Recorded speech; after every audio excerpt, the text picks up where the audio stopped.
क्या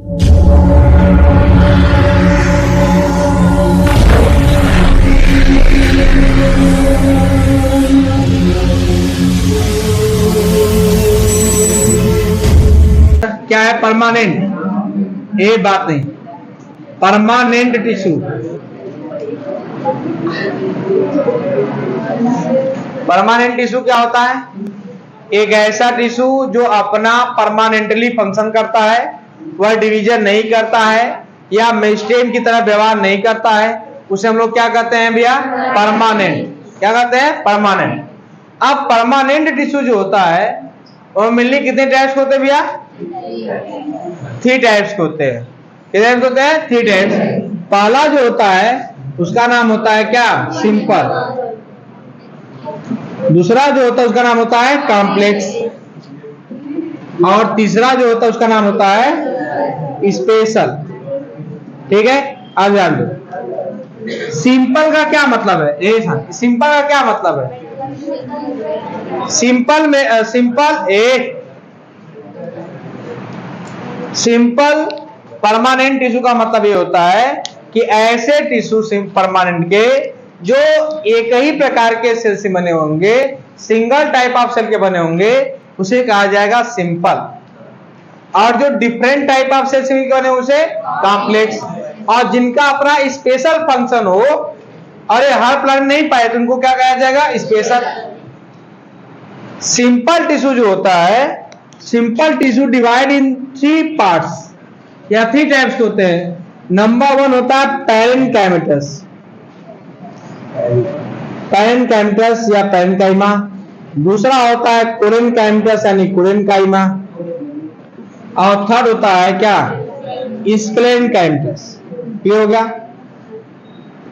आप ध्यान दीजिएगा, जो पैरेन्काइमेटस होता है यह लिविंग होता है। कैसा होता है? लिविंग होता है, और सॉफ्ट होता है। कैसा होता है? सॉफ्ट। क्लियर हुआ? कोरेन्काइमेटस जो होता है यह भी लिविंग होता है, और यह हार्ड होता है। क्या होता है? हार्ड। क्लियर हुआ? मैकेनिकल सपोर्ट देता है। स्प्लेन्काइमेटस जो होता है यह क्या होता है? डेड होता है। कैसा होता है? डेड। यानी इसमें से 2 लिविंग है, एक क्या है? नॉन लिविंग है।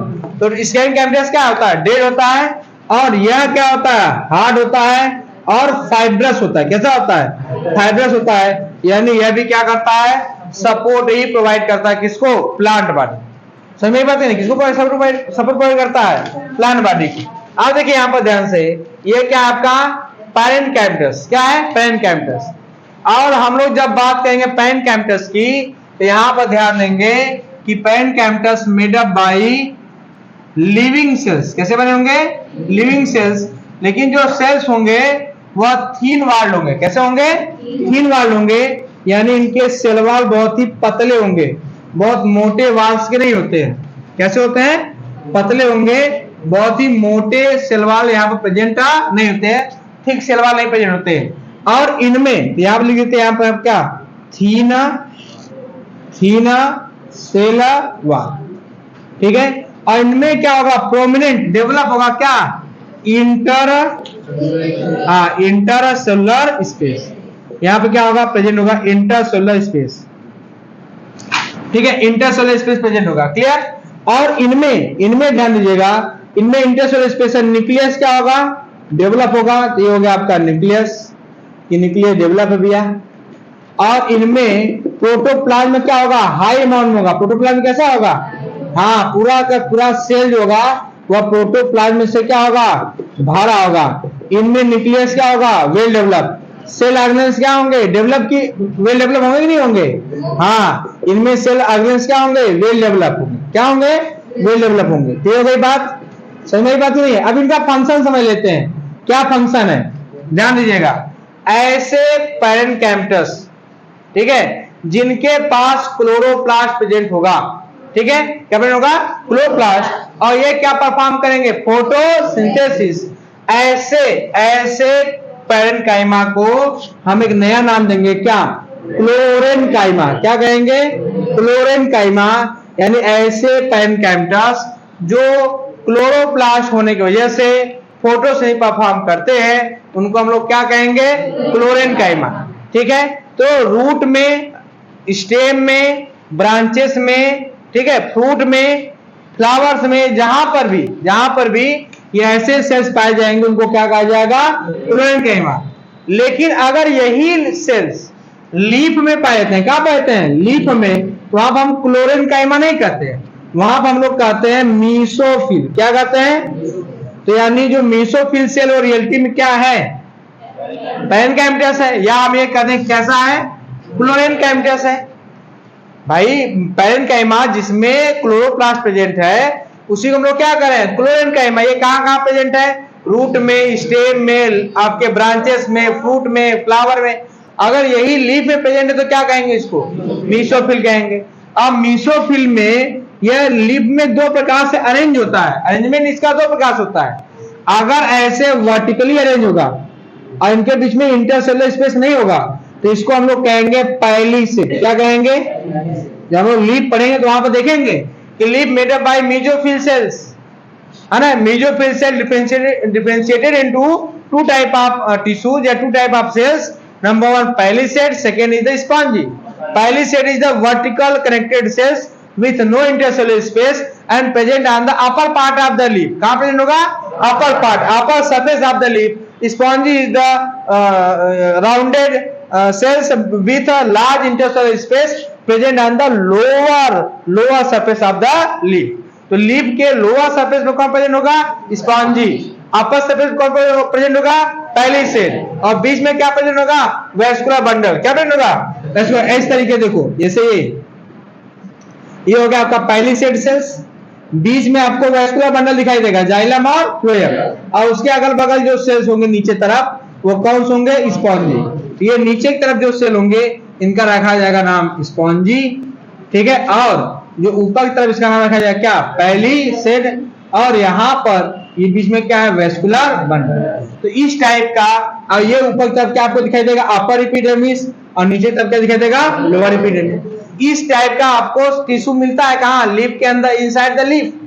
तो जो पैरेनकाइमेटस लीफ में पाए जाएंगे वो कहा जाएगा मीसोफिल। अगर उनमें वर्टिकल अरेंजमेंट है तो कहा जाएगा पैलिसेड, और अगर वर्टिकल अरेंजमेंट नहीं है तो क्या कहलाएगा? स्पॉन्जी। क्या कहलाएगा? स्पॉन्जी। और present on the lower, present on the lower, कहां प्रेजेंट होगा? Lower surface of the leaf. इनके बीच में क्या होगा? इंटरसेलुलर स्पेस क्या होगा? प्रेजेंट होगा। क्लियर हुआ? तो अगर फोटोसिंथेसिस परफॉर्म करता है तो उसको कहेंगे क्लोरेनकाइमा, ऐसे कहेंगे मीसोफिल इन द लीफ। और यदि यही सेल, यही पैरेनकाइमेटस, यही पैरेनकाइमेटस अगर आपका हाइड्रोफाइट्स में प्रेजेंट होगा, यानी जलीय पौधों में जिनमें लार्ज इंटरसेलुलर स्पेस होगा, फॉर द किसके लिए? For the filling of air, हवा को भरने के लिए। इसके लिए for the filling of air. तो ऐसे टिश्यू को हम लोग कहेंगे एरेनकाइमा। क्या कहेंगे? एरेनकाइमा। तो एरेनकाइमा भी क्या है? स्पेशल टाइप ऑफ क्या है? पैरेनकाइमा है, उसका नाम रखा जाएगा एरेनकाइमा। और यही पैरेनकाइमा आपके फ्रूट में, रूट में, स्टेम में, लीफ में, है ना, फ्लावर्स में, फ्रूट्स में क्या करते हैं? फूड मटेरियल को स्टोर करने का भी काम करते हैं। तो इसके कितने फंक्शन हो गए? 3। कौन कौन? फूड मटेरियल को स्टोर करना, फूड मटेरियल का सिंथेसिस करना यानी क्लोरेनकाइमा या फिर मीसोफिल, और थर्ड क्या होगा? बाउंसिंग प्रोवाइड करना, तैरने में हेल्प करना, किसका? एक्वेटिक प्लांट्स का। इसको क्या कहेंगे? एरेनकाइमा। तो समझ में आया ना? यह जो टिश्यू होगा इसको क्या कहेंगे? पैरेनकाइमेटस। समझ में बात ही नहीं? बोलो, कोई दिक्कत किसी को? दिक्कत नहीं है ना? चलिए लिख लीजिए इसके बाद। पैरेनकाइमेटस कैसे टिश्यू है भैया? देखो ध्यान से, पैरेनकाइमेटस जो होते हैं वो लिविंग सेल्स होते हैं। कैसे होते हैं? लिविंग सेल्स होते हैं। लेकिन इनके सेल से के जो सेल वॉल होते हैं वो ज्यादा क्या होते हैं भैया? थिक होते हैं। क्या होते हैं? थिक होते हैं। अब ये कोई बता सकता है कि ये सेल वॉल थिक कैसे होता है? सेल वॉल कैसे थिक होगा?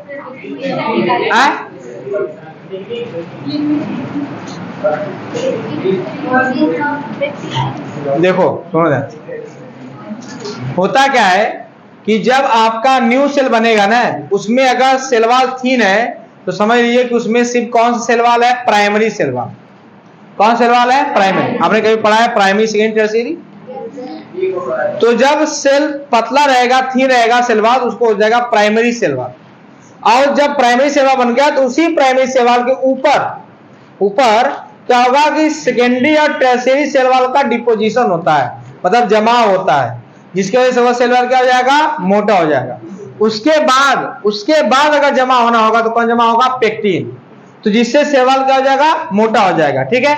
और जब सेल वॉल मोटा हो जाता है, जब सेल वॉल क्या हो जाएगा? मोटा हो जाएगा, तो इसके अंदर प्रोटोप्लाज्म की मात्रा भी क्या हो जाएगी? कम हो जाएगी, नहीं हो जाएगी? कम हो जाएगी ना? समझ में बात? प्रोटोप्लाज्म मात्रा क्या हो जाएगी? कम हो जाएगी। तो इसमें क्या होगा? वेल डेवलप्ड सेल होगा, मेच्योर सेल होगा, विद क्या होगा आपका? कह सकते हैं कि विथ लो अमाउंट ऑफ क्या? प्रोटोप्लाज्म। क्या होगा? प्रोटोप्लाज्म में क्या होगा? लो अमाउंट होगा। समझ में बात ही नहीं है? आप ध्यान दो, इनमें इंटरसेलुलर स्पेस नहीं पाया था, तो फिर इनके इंटरसेलुलर स्पेस के बीच में जो स्पेस खाली होता है ना, इनके बीच में डिपॉजिट हो जाता है, जमा हो जाता है। किसका जमा हो जाता है भैया? पेक्टिन का। किसका जमा हो जाता है? पेक्टिन का। तो पेक्टिन का जमा हो जाता है, ठीक है, जिसके वजह से आपका ये जो इंटरसेलुलर स्पेस है ये क्या जाता है? एब्सेंट हो जाता है in case of collenchyma. Clear हुआ? आओ ध्यान दो एक बार। कोलेनकाइमा जो होता है यह मोनोकाट में क्या होता है? एब्सेंट होता है। क्या होता है? एब्सेंट होता है। यानी मोनोकाट का जब स्टेम होता है उसका जब टीएस काटोगे तो आपको मिलेगा एपिडर्मिस, जनरल कार्टेक्स और सीधे एंडोडर्मिस। ये हुआ। जबकि इन केस ऑफ डाइकाट, जब इसमें काटोगे तब आपको मिलेगा एपिडर्मिस, आपको सेकेंड लेयर मिलेगा हाइपोडर्मिस, फिर मिलेगा जनरल कार्टेक्स। तो हाइपोडर्मिस जो होता है ना, वह किस टाइप के टिश्यू का से मिलकर बना होता है? कोलेनकाइमेटस। यानी hypodermis made up by collenchymatous sales.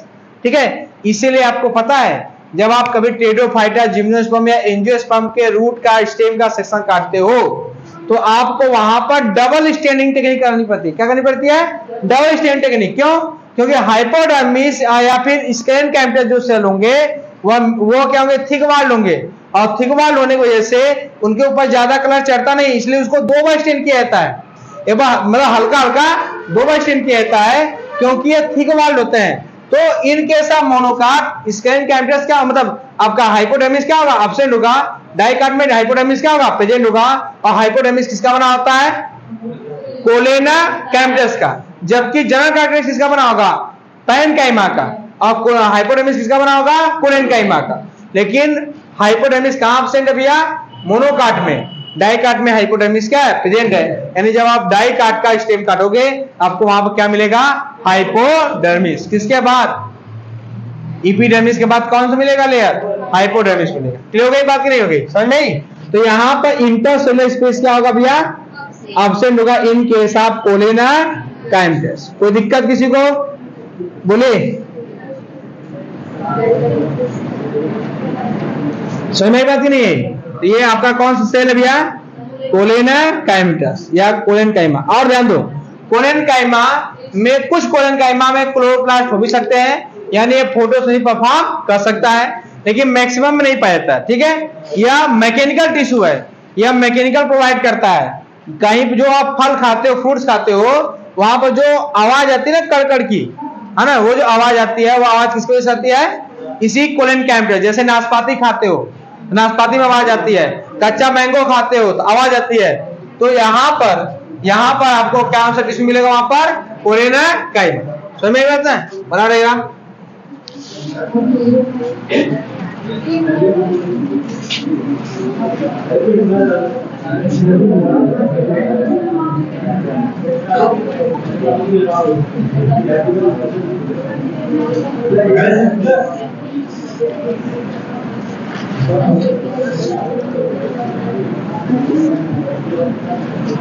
बनाइए।